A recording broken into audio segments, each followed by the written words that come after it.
Sobre conectividade social, ainda sobre a geração das chaves.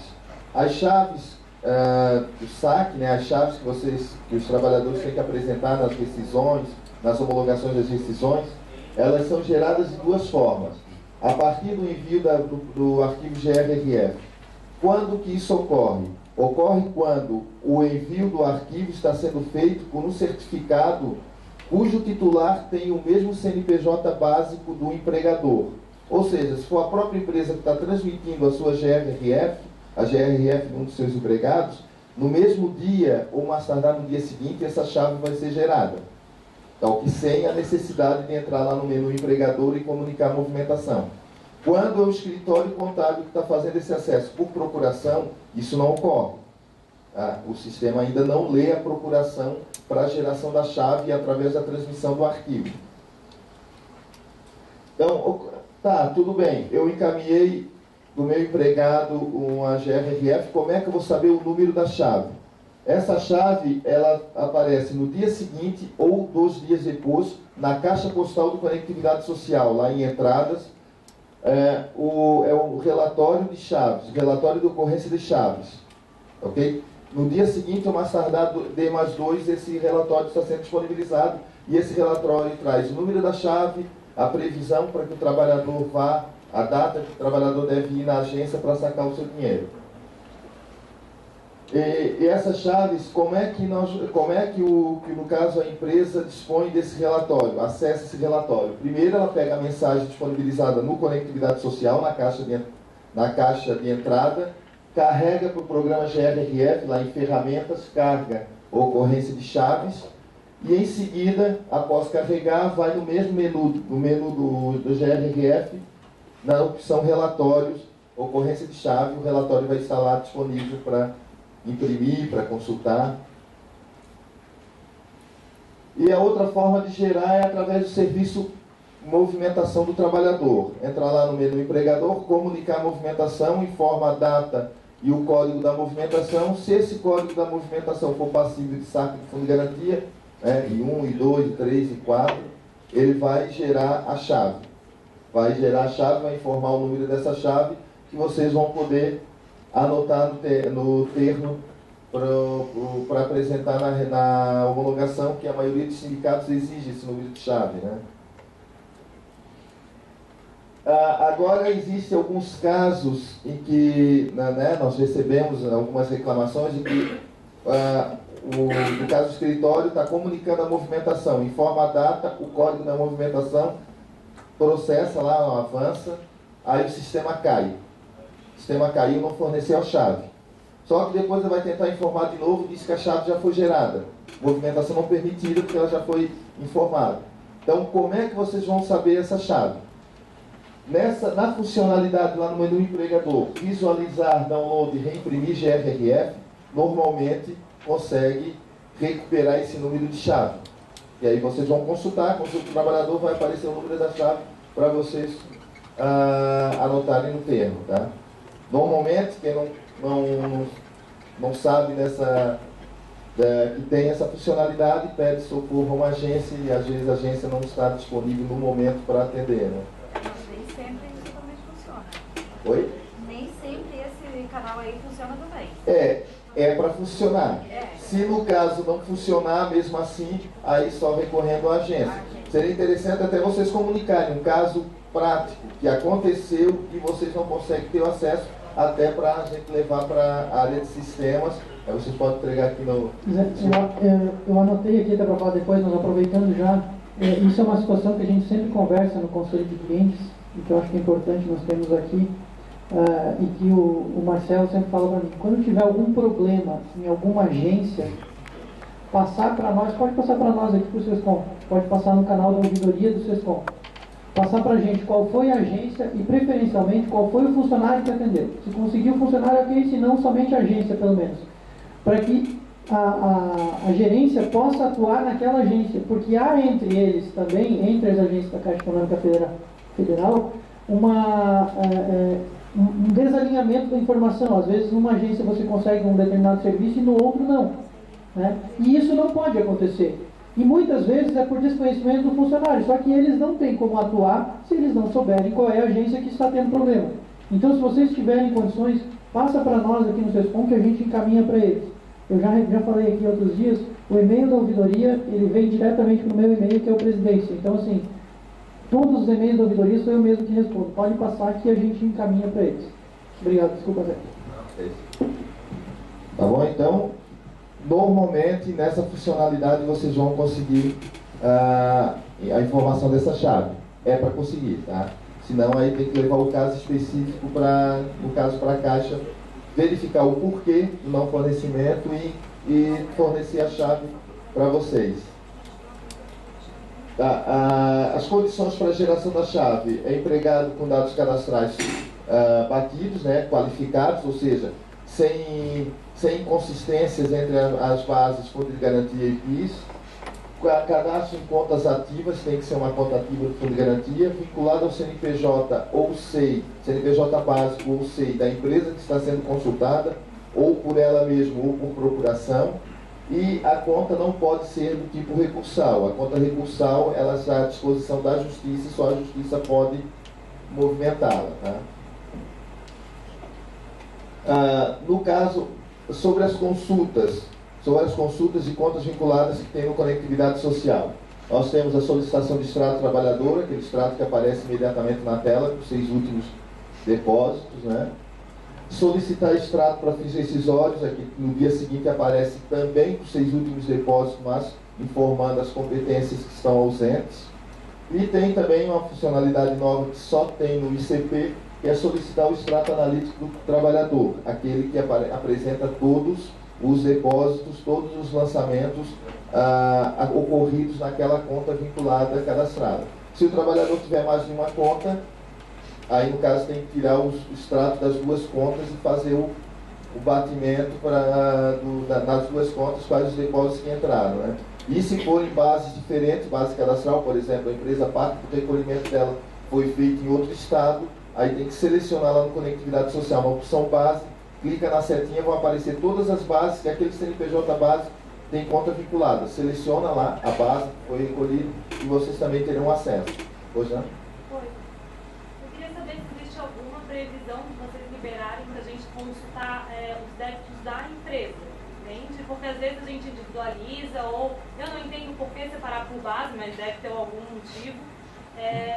E a gente acaba, eu preciso saber quais as competências que estão abertas de tal empresa, ou se pagou alguns funcionários ou não, e a gente tem que ficar meio que chutando. E a agência é difícil ser atendida. Tá, exato. No caso da regularidade da empresa junto ao Fundo de Garantia, depois o Nilson vai passar, tá? Já tem esse serviço, depois ele detalha. Quanto o que a empresa recolheu ou deixou de recolher, um extrato de empresa, realmente ainda não tem. Mas há previsão para ser colocado, mas ainda não está disponível. O que a gente pode fazer é fornecer para vocês. Vocês podem solicitar por e-mail ou pode solicitar através de uma agência nossa. Esse extrato a gente pode fornecer o relatório em meio magnético, né, um arquivo TXT, com todos os recolhimentos que a empresa fez. Tá, ok? Porque a gente não tem como saber se aquela empresa ela tem empregados sem recolher, sem ter o seu recolhimento, a não ser que ele peça um extrato, né? A gente não tem a informação da folha de pagamento da empresa, mas nós podemos fornecer o relatório com todos os recolhimentos. E quanto às bases, no novo sistema do Fundo de Garantia, que vai estar para ser implantado, ela vai ser uma base única, mas no momento ela está separada porque quando o FGTS foi migrado para a Caixa, ele era o 3º maior banco de dados do mundo e não teria como colocar tudo num ambiente só, em servidores únicos, né? Por isso, teve que separar. Por exemplo, o Estado de São Paulo tem 3 bases, né? Não só uma base única como tem o Estado de Santa Catarina. Então, isso foi uma necessidade no momento da implantação do Fundo de Garantia na Caixa, ou seja, da centralização do recolhimento. Mas isso com o novo sistema, quando for implantado, isso vai ser resolvido. Vai ficar tudo numa base só, não importa se recolhe aqui ou se recolhe lá no Acre, vai cair tudo numa conta vinculada só. Ok? Ainda sobre as consultas, tem o extrato de créditos complementares, aqueles créditos complementares da Lei Complementar 110, né, dos planos econômicos. Solicitar informações de saldo, IS. IS é um relatório, tem lá funcionalidade no menu empregador, é um relatório que apresenta todas as contas vinculadas por CNPJ, ou por CNPJ básico. Essas contas, o empregador, o usuário pode solicitar por conta optante, não optante ou recursal. Ele fornece, inclusive, das contas recursais. Também é solicitado no dia e em D+1, D+2 é fornecido na caixa postal do solicitante, lá na caixa de entrada do Conectividade Social. Tá? E sobre alterações cadastrais, né? A alteração de endereço pode ser feita pelo Conectividade Social. Retificar dados do trabalhador, RDT, que é uma das funcionalidades. É possível alterar nome, nascimento e PIS, mas isso só quando há problema de batimento na conta, ou seja, quando a conta não tem dados divergentes entre o FGTS e o PIS. Se a conta tiver batida, o empregado, por exemplo, uma trabalhadora que casou ou se divorciou, mudou o nome, se tiver o nome do PIS e o nome do FGTS iguais, mesmo ele estando errado, não vai conseguir ser feito pelo Conectividade Social alteração no FGTS. A não ser que a trabalhadora vá numa agência da Caixa, solicite alteração na base PIS, é feita a alteração, aí rompe esse batimento, será possível fazer a alteração no FGTS pelo Conectividade. Conectividade Social aqui, no RDT, ele só altera a conta vinculada do Fundo de Garantia. Tá? Visualizar retificações efetuadas também é possível. E solicitar os relatórios de contas com inconsistências cadastrais. A empresa, às vezes, vai acessar o Conectividade Social do trabalhador, se surpreende na hora que aparece aquela mensagem. A conta vinculada não atende os requisitos para ser apresentada no Conectividade Social. Né? Então, aí nesse caso é porque ela tem um problema de batimento. Pode ser visto isso através do relatório de contas com inconsistências cadastrais. Também solicita no dia e D+1, D+2 estará disponível na caixa postal do solicitante. Ok? Bom.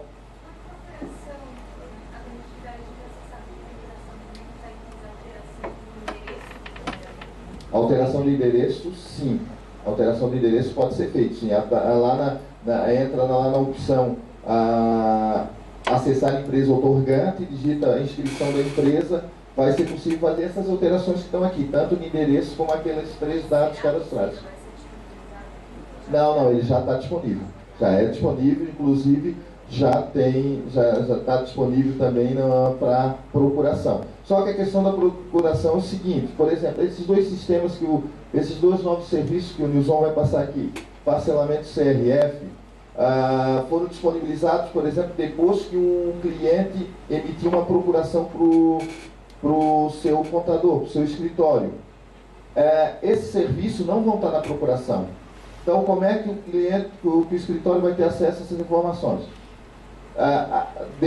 Quando o empregador fizer o aditamento da procuração e inserir esses novos serviços, ou fazer uma procuração nova com esses serviços. Ok?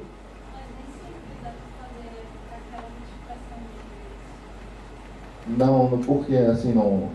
Tem umas situações, sim. Tem situações que não dá para alterar quando, por exemplo, em menos de um ano, o trabalhador alterou na página da Caixa, através do seu acesso lá com a sua senha. Aí a empresa realmente, nesse período, não vai conseguir fazer alteração.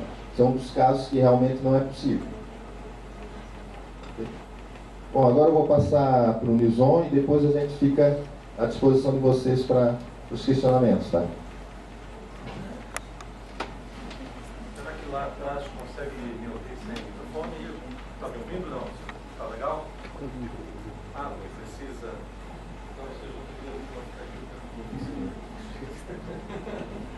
Bem, o meu nome é Nilson, atuo juntamente com o Marcelo e com o Zé na área de FGTS, uma centralizadora em Florianópolis que administra todo o fundo no estado de Santa Catarina. Então, esses processos que eu vou falar para vocês, parcelamento certificado, eles são organizados e administrados de forma centralizada. O atendimento que vocês têm aqui na capital é o mesmo atendimento que o colega lá de Lages também tem. Inicialmente, até para reforçar uma informação do Marcelo e tentar tratar a tua dúvida, é separar bem claramente os papéis de cada ente envolvido no processo FGTS. Há uma confusão, às vezes, muito grande. A Lei 8.036, ela define lá claramente que o responsável pela fiscalização, levantamento e apuração de débito é o Ministério do Trabalho e Emprego. E é comum o empregador ou seu representante bater na agência da Caixa ou manter contato com a gente. Olha, eu quero regularizar a minha situação, quanto é que eu devo? É óbvio que a Caixa tem uma série de informações colhidas em dados, mas ela não tem competência para levantar ou até prestar essa informação. A nossa atribuição é municiar o Ministério do Trabalho e Emprego, que por intermédio da sua auditoria vai cumprir o seu trabalho, né, perante a Lei 8.036, que é orientar, induzir o empregador a fazer seu recolhimento. O que a gente pode fazer, como o Zé comentou, fornecer extratos, seja da conta vinculada de cada trabalhador ou de tudo recolhido pela empresa, e o empregador ou quem o assessora vai ter que fazer aquele trabalhinho de pescar, né? Quem era a folha, quem tem dinheiro na conta e quem não tem. Tá? Infelizmente, a gente só pode dar relatórios. E esse relatório será fornecido mediante uma requisição formal do empregador, característica do sigilo, que é a informação que se impõe a esse tipo de informação. Tá? Então, é interessante que seja uma correspondência formal, devidamente protocolizada lá na agência da Caixa, endereçada a nós, ou, desculpa aí, Zé tem um e-mail, né, Zé, o fgtsfl@caixa.gov.br, aonde, por e-mail institucional do empregador, a gente fornece de volta o extrato requerido. Né? Tá. Vamos falar um pouquinho sobre parcelamento de débito. É uma possibilidade dada pelo Conselho Curador para que o empregador regularize sua situação perante o fundo, obviamente pelo atraso no recolhimento de uma, duas, três, várias competências. Lembro que é um benefício dado pelo Conselho